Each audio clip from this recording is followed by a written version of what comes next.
Good morning, everyone. Today we are going to start with our third chapter in history, which is the Delhi Sultans. In this chapter, we are going to majorly discuss about the rulers who have ruled over Delhi, who has made the Delhi as their capital, and also which cities are built in Delhi. Okay, so we know that we all might have heard about Pandavas in Mahabharat, right? Indraprasth was their capital. Yes, so it was known that before Delhi, that place was called Indraprasth, which was ruled by Pandavas. In the previous chapters, also, we might have noticed that there was no mention of the kingdom with Delhi as a capital. This was because Delhi became an important city only in the 12th century. Delhi became the first capital of a kingdom under the Tomara Rajputs. Actually, Tomars were the first under whose guidance, or you can say under whose rule Delhi was being ruled. And the first Tomara ruler was Angpala.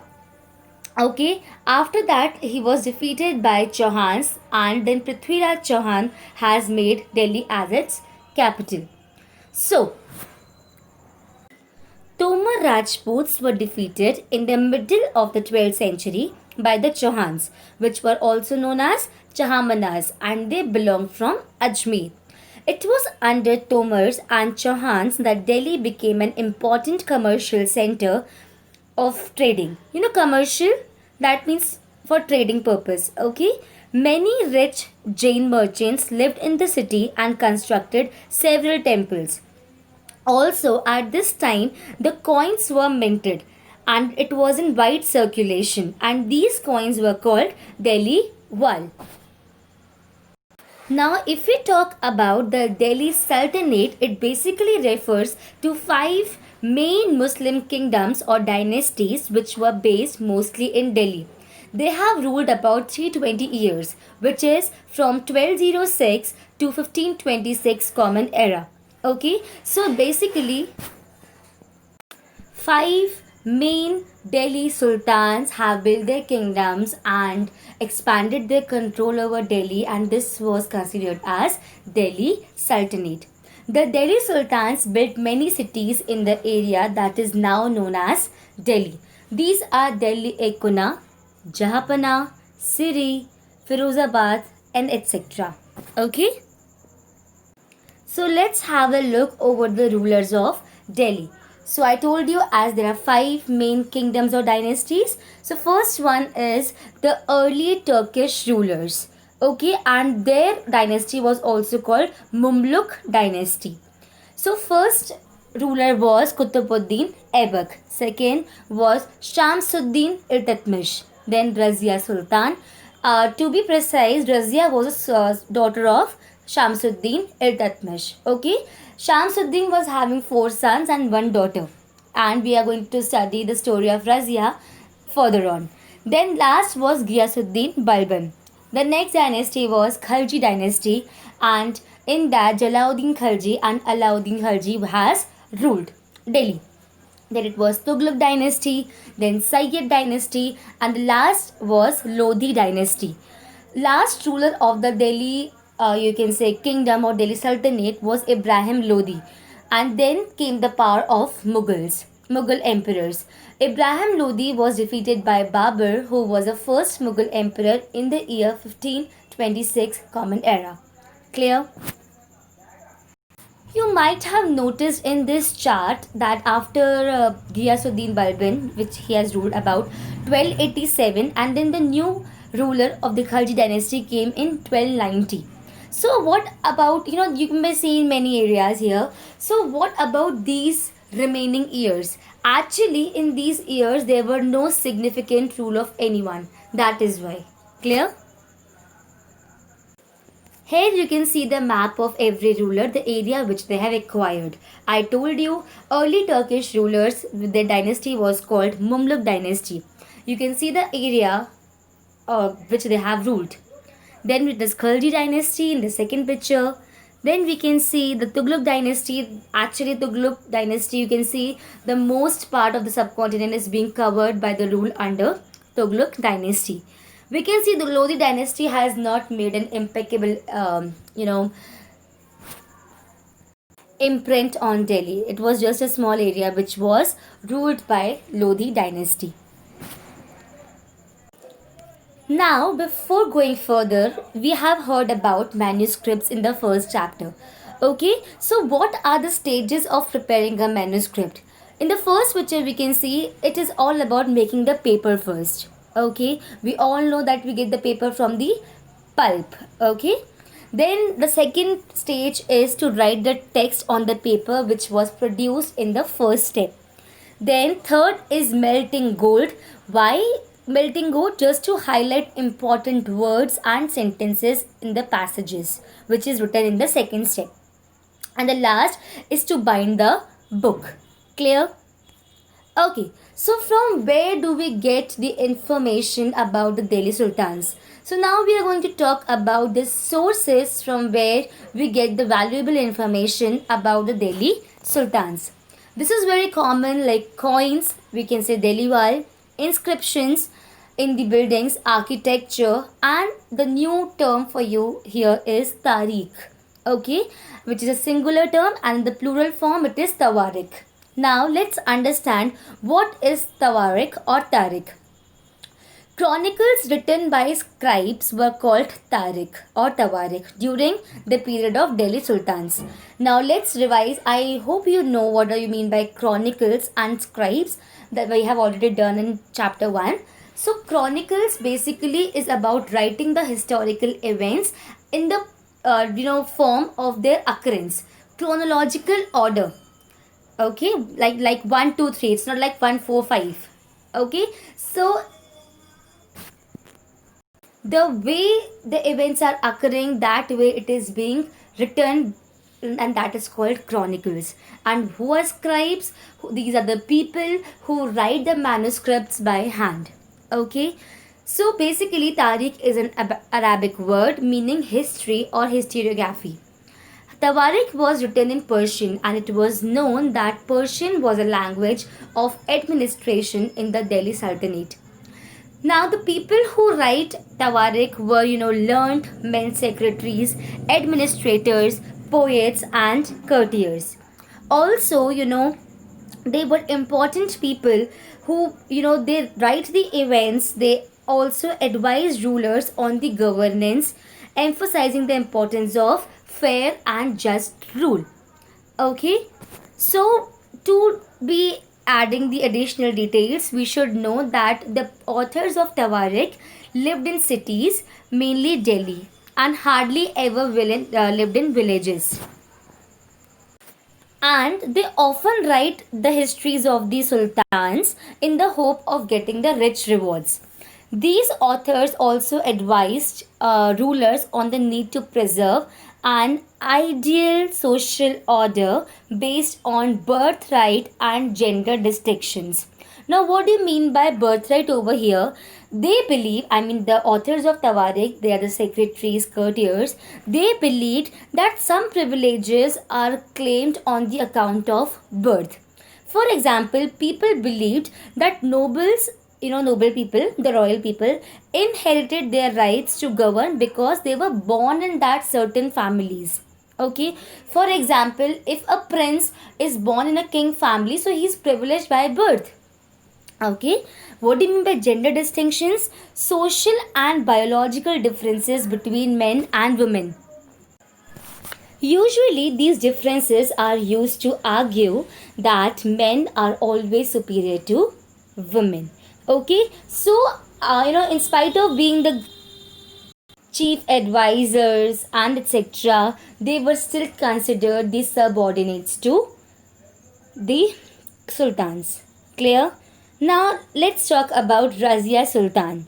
She was the daughter of Shamsuddin, yes, Iltutmish, and she became the sultan in 2036 Common Era. Okay, in spite of four sons, Shamsuddin thought that Razia was having more management powers. The chronicler of the age Minhe Siraj, we have read in previous chapters, recognized that she was more able and qualified than all her brothers. But he was not comfortable at having a queen as a ruler. Many nobles were, unhappy, saying that the woman cannot rule a kingdom. Okay, and ultimately she was being removed from the throne in 1240. So, just hardly for the 4 years she has ruled. Okay, so there is a special mention over some women who became the rulers. First is Rudrama Devi. She has ruled from 1262 to 1289 Common Era. She belongs from Kakatiya dynasty of the Warangal, Andhra Pradesh. She avoided gender discrimination as it was very much in trend at that time that men are always considered superior than to women. So what she has done is that she has changed her name on inscriptions and pretended to be a man, so that people cannot say that how can a woman can be a ruler. If they see the name of a man, they will be happy. Okay. So the second one is Dida, another queen who ruled Kashmir during 980 to 1003 Common Era, and she was commonly addressed as Dida instead of Didi. And she was considered as the elder sister, and an obviously affectionate term which was given to a loved ruler by her people. Clear?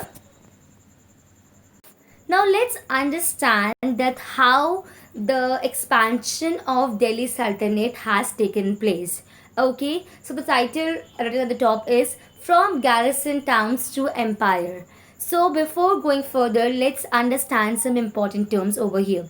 First is the hinterland. What do you mean by that? The lands which are adjacent to a city or port that supply it with goods and services. Okay, so we can say the land very near or close to a city or port, which is basically supplying the goods and services to other areas. Like we know the ports in Kolkata, West Bengal, etc. Okay, then what is garrison town? A fortified, first understand the meaning of fortified means protected settlement with soldiers. Basically, we can say the garrison is fort. Okay, earlier times fort were the areas which were being the area of protection for the kings from the attacks of other rulers. Clear? So in the early 13th century, the control of the Delhi sultans rarely went beyond heavily fortified towns occupied by garrisons. Okay, the sultans rarely controlled the hinterland of the cities. Actually, they were just focused on the fort area. They were hardly bothered about the neighboring areas or the adjacent lands, um, or the ports which supply goods to the other cities. Okay, and for their things, they completely dependent on trade, tributes from the people, and plunders. You know what I mean? Plunders. They have to sometimes block the routes of other rulers, and they have to, steal their things. Like we have seen in Silk Route. Yes, for supplies. Controlling garrison towns in distant Bengal and Sindh. Sindh is in present day Pakistan. From Delhi was extremely difficult. Rebellion, war, and even the bad weather could snap fragile communication routes. Delhi's authorities was also challenged by Mongol invasions. Now here is a important thing to be noted. Actually, obviously the sultans, the kings are always being attacked by their enemies. So even the Delhi Sultanate was being attacked by. Actually, Mongols have a good, big empire in the Mongolia, which is a city above China. Okay, so the Mongol invasion started from the Afghanistan, and rebellion by governors placed big challenge in front of, Delhi sultans. Okay, the Sultanate barely survived these challenges. Its expansion occurred during the reign of Ghiyasuddin Balban, Alauddin Khilji, and Muhammad Tughlaq. Now there were two set of campaigns under which you can say the Delhi rule has been expanded. First one is the internal frontier. Now, what do you mean by that? When the Delhi sultans, thought of expanding their kingdom in the internal areas of the town, we can say that is called internal frontier. That means they are not going beyond Delhi. They are just going to occupy the neighboring regions of that. Okay. So they aimed at consolidating the hinterland. I told you first they were completely neglecting the hinterland. That means the adjacent land. They were just focusing on the garrison towns. But now they were focusing on the adjacent lands to the fort of their area. Forests were also cleared. Okay. In the Ganga Yamuna Doab. Also, the hunter gatherers, the pastoralists expelled from their habitat because these people were living in that areas. Now, these lands were given to the peasants and the agriculture was being encouraged. New fortresses and towns were established to protect trade routes and to promote regional trade. So, in simple terms, we can understand when they just try to capture and expand their rule over the hinterland, it is called the internal frontier. If we talk about the second expansion, second phase of the expansion, it occurred along the external frontier. So, when the Delhi sultans thought that we should expand their rule over beyond Delhi, that is come under the external frontier. Military expeditions into the southern, now they are trying to capture the actually beyond area, which is the south area. Clear? So, military expeditions into the southern India started during the reign of Alauddin Khilji, and then Muhammad Tughlaq also culminated with this thing. In their campaigns, Sultanate army captured elephants, horses and slaves and carried away precious metals. Clear? So by the end of Muhammad Tughlaq's reign, 150 years after somewhat humble beginnings, the armies of the Delhi Sultanate had marched across the large part of the subcontinent. They had defeated rival armies and seized cities. The Sultanate collected taxes from the peasantry and dispensed justice in their realm. Okay. So just students listen. So just capturing and ruling over a kingdom is not enough. How to manage that captured area, you can say that is an important task. So, the consolidation of a kingdom as vast as Delhi Sultanate needed reliable governors and administrators. Okay, so before going further, let's understand what do you mean by Bandagan. They are the slaves which are purchased by the sultans for military services.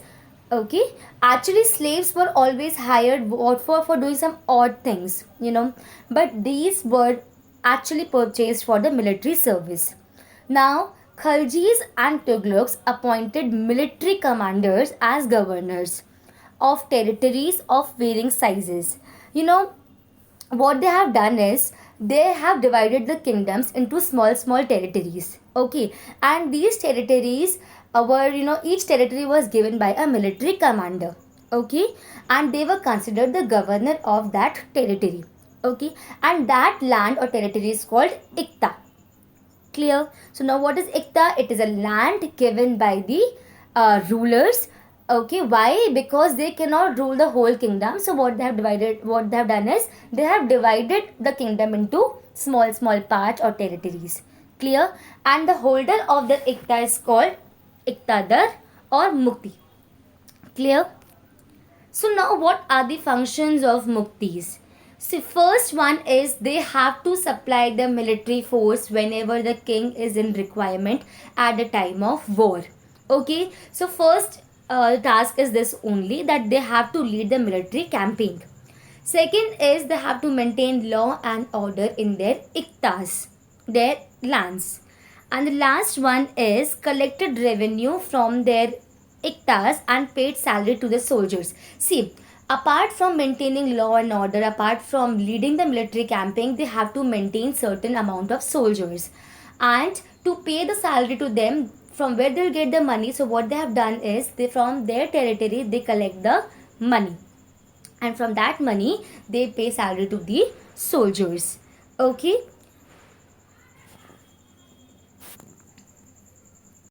These bandagans, they were carefully trained to man some of the most important political offices in the kingdom.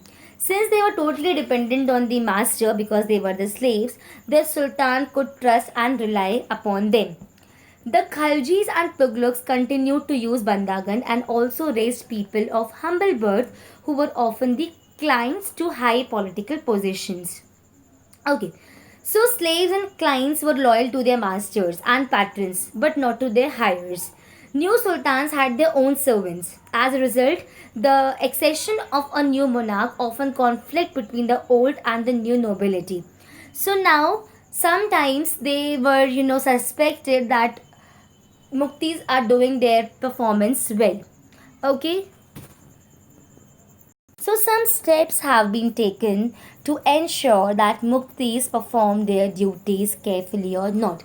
First one is their offices was not made hereditary. That means if the father is a iktadar or a mukti, that it is not compulsory that the son will also be held after the death of father. The son will also considered be the mukti. Clear? Accountants were appointed to check the amount of revenue collected by Iqtadar.